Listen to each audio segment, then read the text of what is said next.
আসসালামু আলাইকুম। এখন দেখবেন সংবাদ শিরোনাম। আলোচনার মাধ্যমে মতপার্থক্য কমানোর আহ্বান বিএনপি চেয়ারম্যান তারেক রহমানের। শুভেচ্ছা বিনিময় সভায় মতামত তুলে ধরলেন গণমাধ্যম সাংবাদিকরা। নির্বাচন কমিশনের ৩৬ জনের আপিল শুনানি নিষ্পত্তি। মনোনয়নপত্রে বৈধতা পেলেন তাসনিম জারা ও হামিদুর রহমান আজাদ।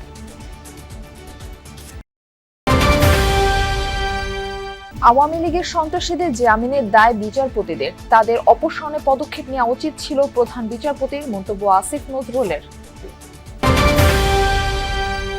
স্বেচ্ছাসেবক দলনেতা মোসাব্বির হত্যায় সন্দেহভাজন পরিকল্পনাকারী ও শুটার সহ ৩ জন আটক। মানিকগঞ্জ গাজীপুরে অভিযান চালায় ডিবি।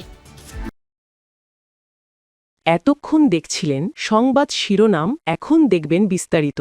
দেশের মানুষ যে স্বপ্ন দেখছে, সকল আশা হয়তো পূরণ করা সম্ভব নয়, তবে সবাই যদি স্বাধীনতা সার্বভৌমত্বের জন্য কাজ করে তাহলে জাতিকে সঠিক পথে নেওয়া সম্ভব, এমনটা জানিয়েছেন বিএনপি চেয়ারম্যান তারেক রহমান।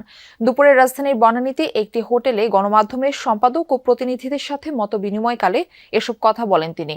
জানান, সমস্যা ছিল, সমস্যা আছে, তবে অবশ্যই ৫ই আগস্টের আগে ফিরে যেতে চান না বলেও জানান তিনি। প্রতিহিংসা প্রতিশোধের পরিণতি কি হতে পারে তা ৫ই আগস্ট সবাই দেখেছে, সেটা উল্লেখ করেন তারেক রহমান। তাই দলগুলোর মধ্যে মতপার্থক্য থাকলেও আলোচনার মাধ্যমে তা কমিয়ে আনার আহ্বান জানান। নিজেদের মধ্যে মতপার্থক্য যেন মতবিভেদের পর্যায়ে না যায়, সেই আহ্বানও জানান বিএনপির চেয়ারম্যান। অনুষ্ঠানের শুরুতে গণমাধ্যম প্রতিনিধিদের সাথে শুভেচ্ছা বিনিময় করেন তারেক রহমান। পরে একে একে বক্তব্য রাখেন বিভিন্ন গণমাধ্যমের সম্পাদকরা।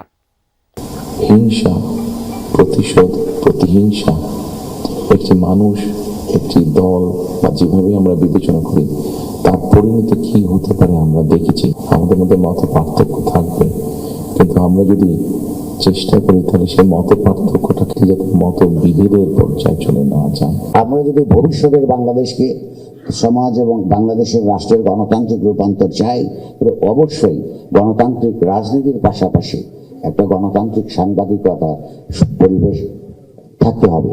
কনক সরোয়ার, তার অপরাধ ছিল তিনি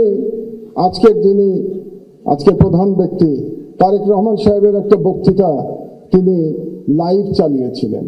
এই অপরাধে তাকে 1 বছর প্রায় জেলে থাকতে হয়েছে। বিএনপির চেয়ারপারসন, আপনি জানেন যে গতকাল রাতেই মূলত তারেক রহমান তিনি চেয়ারম্যান হিসেবে নির্বাচিত হয়েছেন।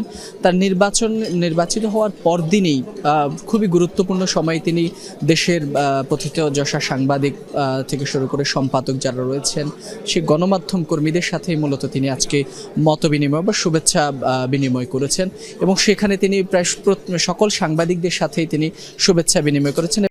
নির্বাচন কমিশনে চলছে ত্রয়োদশ জাতীয় সংসদ নির্বাচনে প্রার্থীদের করা আপিল নিষ্পত্তির শুনানি।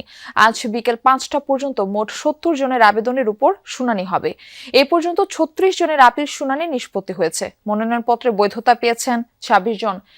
নাম মঞ্জুর হয়েছে ৪ জনের আবেদন এবং অপেক্ষমান রাখা হয়েছে ৬ জনের আপিল আদেশ। আপিল শুনানি শেষে ঢাকার ৯ আসনের স্বতন্ত্র প্রার্থী তাসনিম জারা, কক্সবাজার ২ আসনে জামায়াতের প্রার্থী হামিদুর রহমান আজাদের মনোনয়নপত্র বৈধ ঘোষণা করেছে ইসি। আজ জাতীয় পার্টির ৫ জনের শুনানি হয়েছে।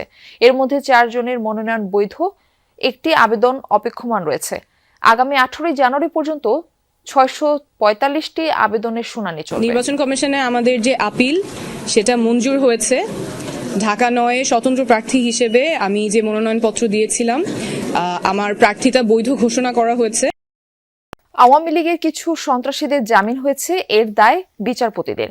এই মন্তব্য করেছেন আইন উপদেষ্টা ডক্টর আসিফ নজরুল। বলেন, প্রধান বিচারপতির দায়িত্ব ছিল সেসব বিচারপতিদের অপসারণ করা। দুপুরে রাজধানীর সিরডাপ মিলনায়তনের রাজনৈতিক দল, মানবাধিকার ও মত প্রকাশের স্বাধীনতা নিয়ে এক সংলাপে উপদেষ্টা এসব মন্তব্য করেন। যারা অন্যায় জামিনের বিরুদ্ধে কথা বলতে চান, সত্যি যদি আপনারা চাইতেন, সত্যি যদি আপনাদের নিয়ত ভালো হতো, তাহলে জামিন যে বিচারকরা দেয় আর ওই বিচারকদের যিনি নিয়ন্ত্রণ করেন তাদের এগেইনস্টে আপনাদের বলা উচিত ছিল। নির্বাচন কমিশনে নিবন্ধিত ৬০টি দলের মধ্যে জাতীয় সংসদ নির্বাচনে এবার অংশ নিচ্ছে না ৯টি দল। আবার অংশগ্রহণকারীদের মধ্যে ২৯টি দল প্রতিদ্বন্দ্বিতা করছে ১ থেকে সর্বোচ্চ ২০টি আসনে, আর ১০০ আসনে প্রার্থী দিতে পেরেছে কেবল ৫টি দল। যদিও এবার নির্বাচনে নেই কার্যক্রম নিষিদ্ধ আওয়ামী লীগ ও তাদের শরিক 14 দল। বিশেষজ্ঞরা বলছেন, দীর্ঘদিন পর ভোটের আমেজ ফিরে আসায় এতে প্রশ্নবিদ্ধ হবে না নির্বাচন।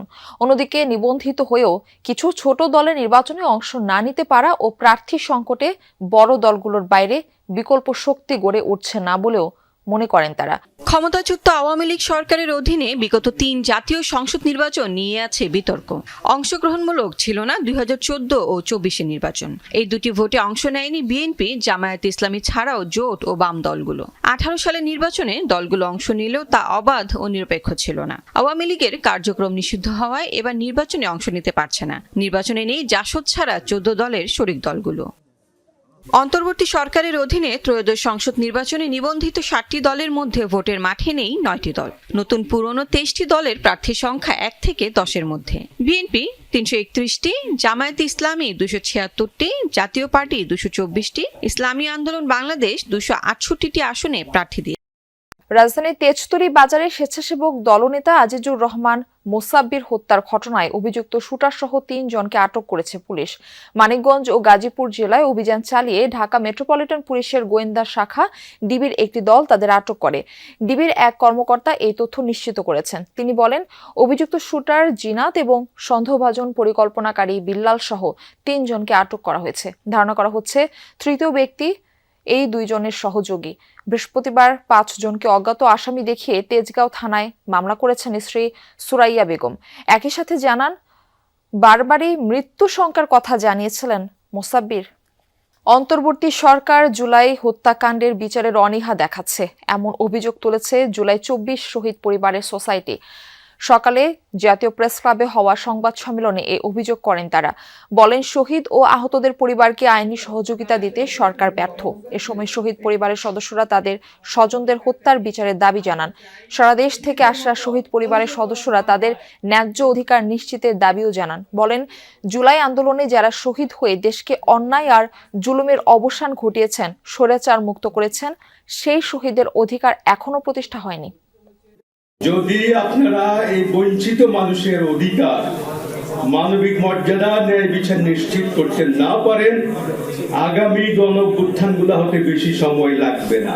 আমাদের সাথে, আমাদের শহীদের ছেলেদের রক্তের সাথে বেইমানি না করেন।